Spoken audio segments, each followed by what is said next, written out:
Well, for decades, the idea of a flying car has been a media favorite. And from popular mechanics and Science magazine covers to our own reports right here on CBS News, our John Blackstone has actually been covering the beat for years. And today, he has the latest look at the attempt to create a viable flying car.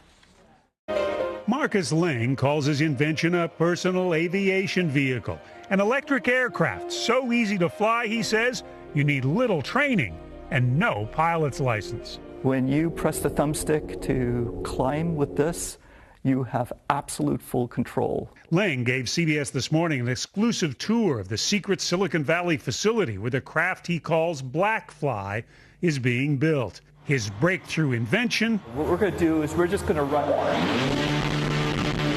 is a small but extremely powerful electric motor. This can produce 130.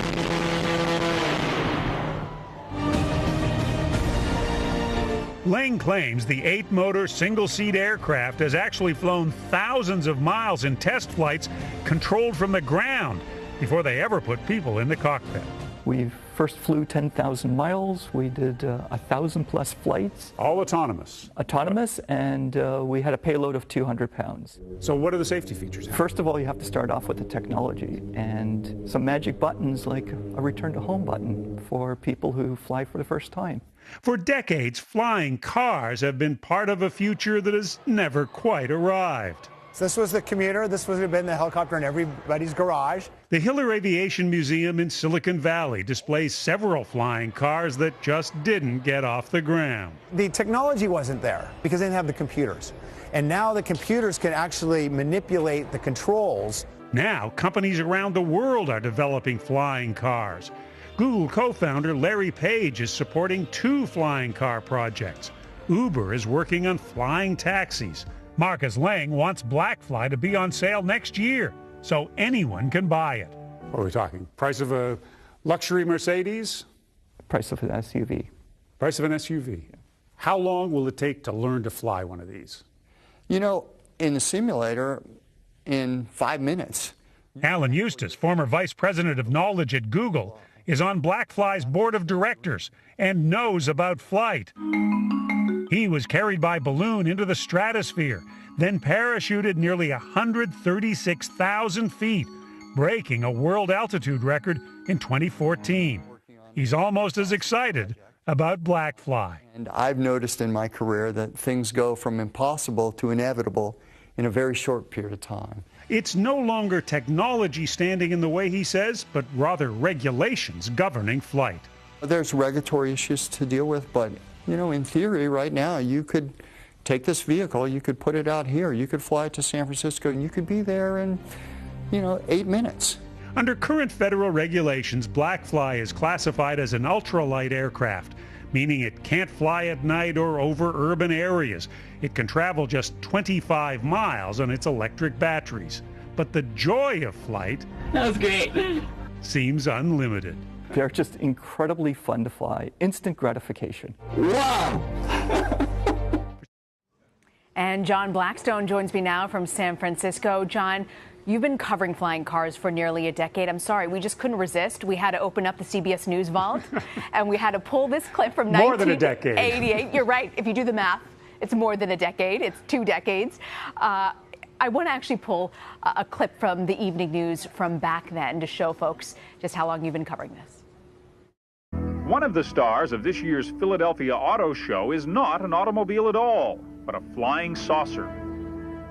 It's one of those American dreams that just won't go away. Behind every garage door, not a car, but a personal flying machine.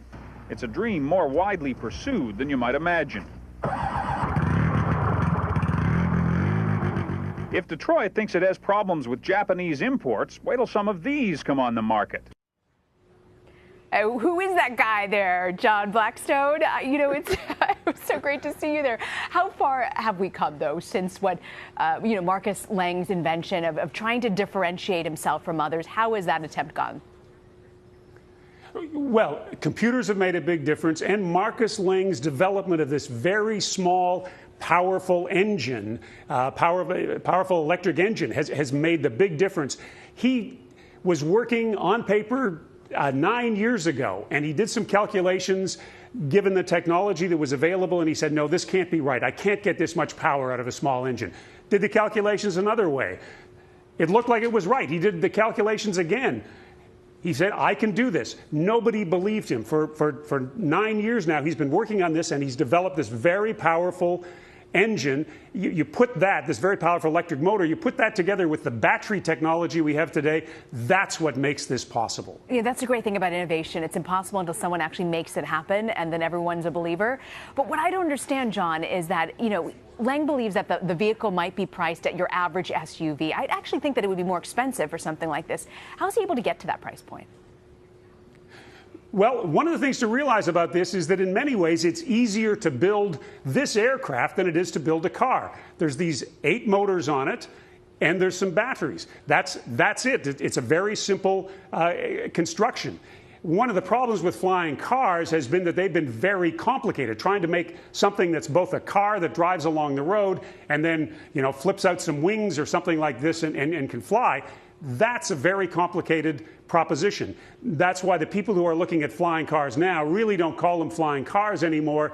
They're aerial vehicles. They're going to take off and land in one spot. You won't have to drive to an airport or something like that. The price point, I think this will be the price of an expensive SUV, I think, to begin with. SUVs come in a big price range. This will be the price of an expensive SUV to begin with. But the idea is the price will come down over time. This shows that it's possible. We've seen the auto industry focus more on self-driving vehicles in recent years. Do you think that this concept of a flying car has a place in the future? And is it something that car companies should focus on developing? Well, whether it's car companies or aircraft companies or completely independent companies like Opener, which is Lang's company that's building the Blackfly, this is technology that is here now. It's the same technology, really, that goes into flying, that goes into self-driving cars. I did the first self-driving car story in 2005, the first really successful self-driving car. 2005, 13 years ago. It seemed like a distant dream at that time. Now, on the streets in San Francisco, we see these cars being tested all the time. You probably do there in New York and many other cities across the country. This has become a reality in 13 years, but it's much the same technology that can go into self-flying aircraft. This aircraft was flown autonomously for 10,000 miles. They can fly it by computer. You don't have to have somebody in it, but of course the joy is to be able to get into something like this and fly it. Lang says he wants this to be on the market in under a year, but there are so many regulatory hurdles, plus the battery only can get 25 miles per charge. How does he intend to overcome these obstacles? Well, what this aircraft does, this personal aerial vehicle does, is fit into current regulations for ultralight aircraft. An ultralight, you don't need a pilot's license to fly it, but it has to weigh less than 254 pounds. It has to have a range. This is where the regulations are now. It has to carry only 5 gallons of gas. Of course, this plane has no gas tank on it, just has batteries, but basically they have to fit into that same range level for ultralight vehicles, regulations for ultralight vehicles. You can't fly this over a city right now.